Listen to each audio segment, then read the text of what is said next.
Le pape a reçu cette cendre. L'abbé Loiseau ne s'est pas couvert d'un sac de farine, mais il a reçu publiquement cette cendre. Notre évêque a reçu lui-même cette cendre. Et nous, prêtres, nous avons dit, comme l'invite le prophète Joël, « Pitié, Seigneur, pour ton peuple,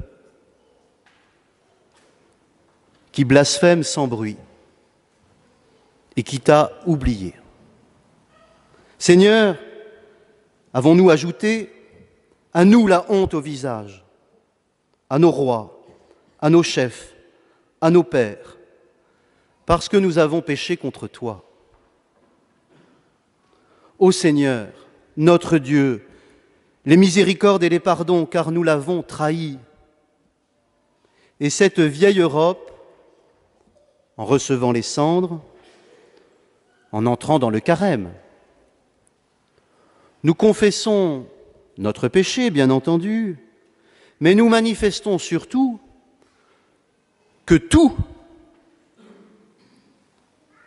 même nous, appartenons au prince de ce monde.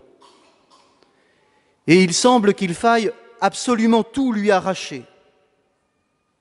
Alors, poussé par l'Esprit, si seulement c'était par l'Esprit, du moins poussé par l'obéissance à notre Sainte Église, nous entrons au désert pour le combattre, le démon.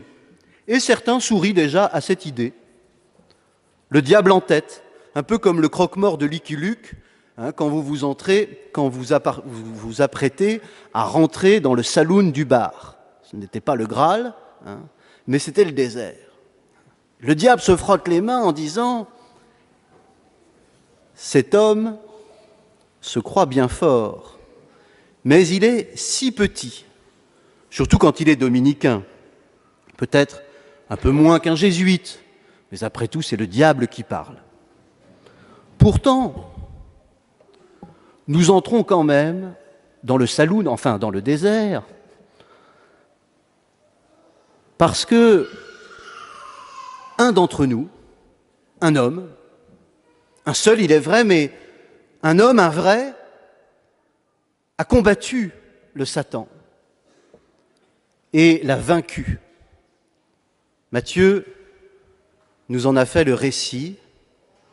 Il l'a certainement entendu lui-même de Jésus au soir d'un bivouac, en mangeant quelques pommes de terre. Jésus a vaincu. Mais alors, Seigneur, pourquoi nous faut-il, nous aussi, nous battre ? Pourquoi ne l'as-tu pas expulsé définitivement de ce monde ?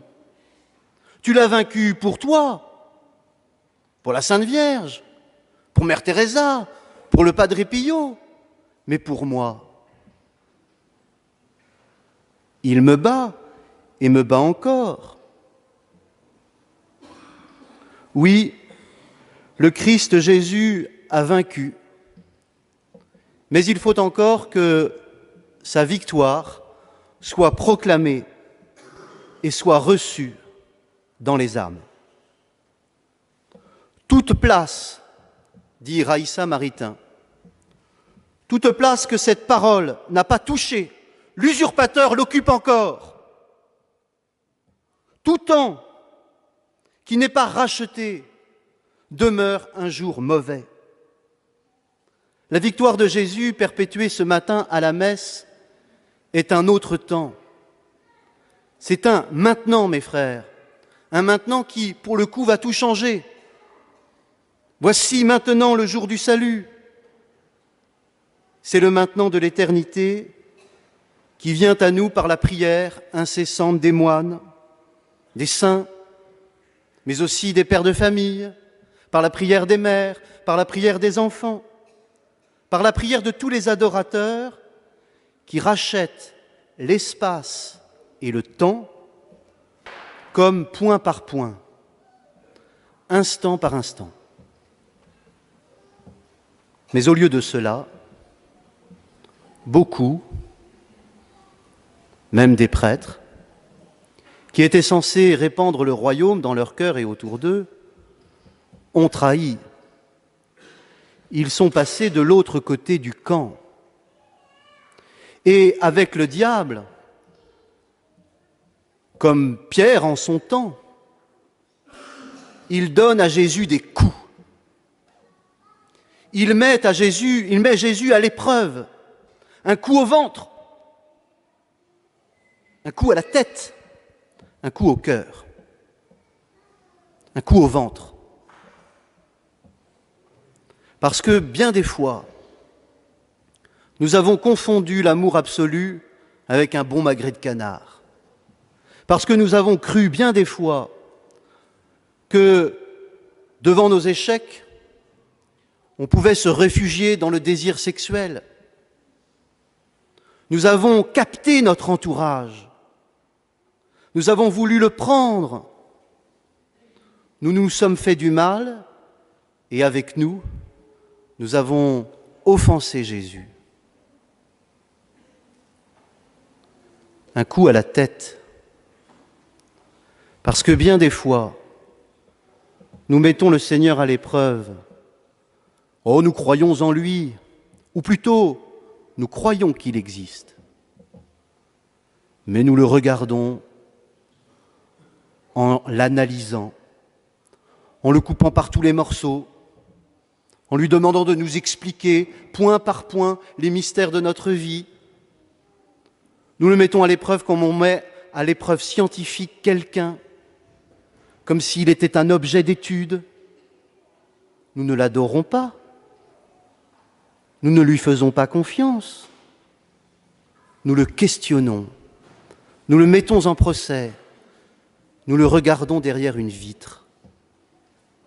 Oh, nous avons analysé la miséricorde par tous les bouts. Mais est-elle rentrée jusqu'à nous? Enfermés que nous étions dans le mental, un coup à la tête, je vous dis, un coup au cœur, car nous avons désiré que peut-être demain, il y aurait un progrès, une délivrance politique, un coup au cœur, parce que ce qui nous a mus fut l'extérieur. Et pourtant le Seigneur nous le rappelle, un seul Dieu tu désireras, tu adoreras, c'est la même chose. Notre espérance, disait Don Gérard, doit nous détacher des biens de ce monde pour nous amener petit à petit vers notre véritable patrie, la patrie céleste. Mes frères, il n'y aura pas, oh, si peu peut-être, espérons-le après tout, de progrès politique. Car il n'y a de véritable progrès que celui qui nous emmène au ciel.